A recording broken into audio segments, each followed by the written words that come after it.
नमस्कार मंडळी, तुम्हा सर्वांचं पुन्हा एकदा स्वागत आहे आपल्या चॅनलमध्ये. आज मी आलेलो आहे आमच्या शेतातल्या घराकडे, म्हणजेच आमच्या फार्म हाऊसकडे झाडावरचे आंबे काढण्यासाठी. तर घराजवळ गाडी पार्क केली आणि चाललेलो आहे शेताकडे. तर हे समोर जे बघत आहात तुम्ही मोठ्याच्या मोठं झाड, ते आमचं आंब्याचं झाड आहे. तर वादळामुळे खूप आंबे खाली पडलेले आहेत आणि बाद झालेले आहेत. त्यामुळे आता अजून मोठं वादळ सुटायच्या आधी आम्ही आंबे काढून घेत आहोत.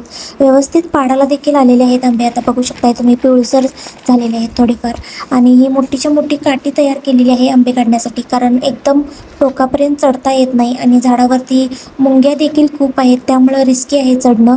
पण जर आंबे दिसले नाहीत, आतल्या बाजूचे गावले नाहीत, तर ते आपल्याला थोडेफार झाडावरती चढूनच काढावे लागतील. तर जेवढे होईल तेवढे आंबे पहिला काटेने व हाताने काढून घेणार आहोत. तर आंबे काढण्यासाठी मी, माझा भाऊ आणि काका आहेत. तर मी पण थोडं मदत करूया म्हटलं, म्हणून जरा झाडावर पण चढून मी आंबे काढायचा प्रयत्न केला.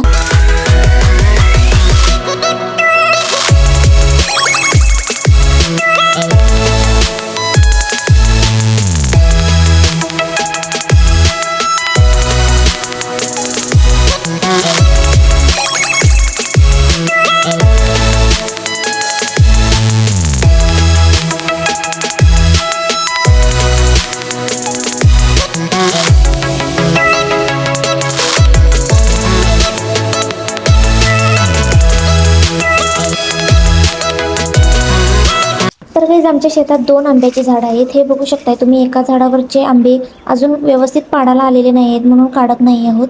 आणि आता जे पाडाला आलेले आहेत त्या झाडावरचे आंबे सगळे काढून घेत आहोत. हे अजून एक 4 किंवा 8 दिवसाने काढणार या झाडावरचे आंबे. तर आमची विहीर पण आहे गाईज, ते दाखवतो चला तुम्हाला आता.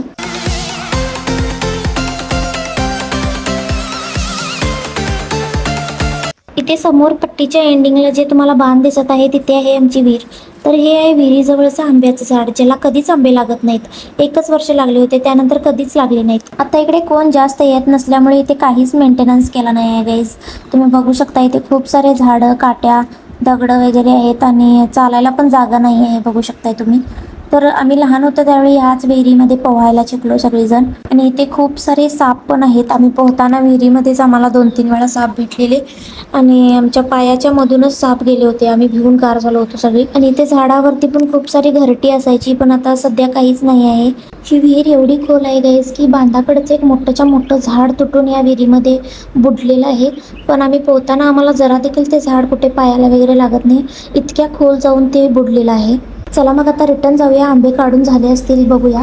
इथे अजून कोणता साप यायच्या आधी, त्याच्या तावडीत मी गावायच्या आधी इथून खिसकतो. आणि संध्याकाळचं वातावरण बघू शकताय तुम्ही गाईज, किती मस्त झालेलं आहे. एकदम गार अशी हवा सुटलेली आहे. आणि त्याचबरोबर गाईज, आमच्या शेतातल्या घरात थोडी जनावरं पण आहेत काकांची, ती बघू शकताय तुम्ही. सो गाईज, मला विहिरीकडून यायला थोडा उशीर झाला, तोपर्यंत त्यांनी पोत्यामध्ये आंबे भरून घेतले. आता टोटल आंबे तुम्ही बघू शकता, या पोत्यात थोडे आणि या बुट्टीमध्ये थोडे असे टोटल आंबे आहेत. त्याचबरोबर आता आंबे पिकत घालण्यासाठी आपल्याला थोडा पिंजार पण लागणार आहे. तर या बनवीमधून आम्ही थोडा पिंजार पोत्यात भरून घेतलेला आहे.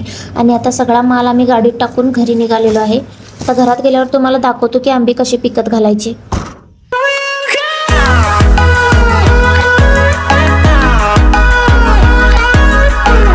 तर गाईज, आम्ही घरी पोचलेलो आहोत. आता तुम्हाला दाखवतो आंबे कसे पिकत घालायचे. सगळ्यात पहिला खाली पिंजार अंथरून घ्यायचा, त्याच्यानंतर लाईनीने व्यवस्थित असे आंबे रचून घ्यायचे एका मागोमाग एक. त्यानंतर जर जागा फुल झाली असेल तर त्याच्यावरती अजून एक पिंजारची लेअर अंथरायची आणि त्याच्यावरती उरलेले आंबे पिकत घालायचे. एकावर एक जास्त असं ढीग टाकू नये आंब्याचा, नाहीतर ते चेपून दाब पडून लवकरच बाद होतात आणि डाग पडते. त्यामुळे आपल्याला व्यवस्थित लेअर बाय लेअर आंबे असे पिकत घालायचे आहेत पिंजारमध्ये. त्यानंतर सगळ्या बाजूने सगळं पॅक करून घ्यायचं आहे, कुठूनही हवा आत जाऊ नये. व्यवस्थित त्याला ऊब लागून आंबे लवकरात लवकर पिकावेत, अशा पद्धतीने तुम्ही पॅक करून ठेवू शकताय. तर आम्ही ह्याच्यावर शेवटी एक कापड अंथरलेलं आहे, जेणेकरून कचरा इकडे तिकडे उडू नये आणि व्यवस्थित आंबे झाकून राहावेत. तर हे बघू शकताय तुम्ही, सगळा पगाळा झालेला आहे इथे. आणि आता हे मला साफ करावं लागणार आहे. चला तर मग गाईज, भेटूया पुढच्या व्हिडिओमध्ये. तोपर्यंत चॅनलला लाईक, शेअर आणि सबस्क्राईब करायला विसरू नका.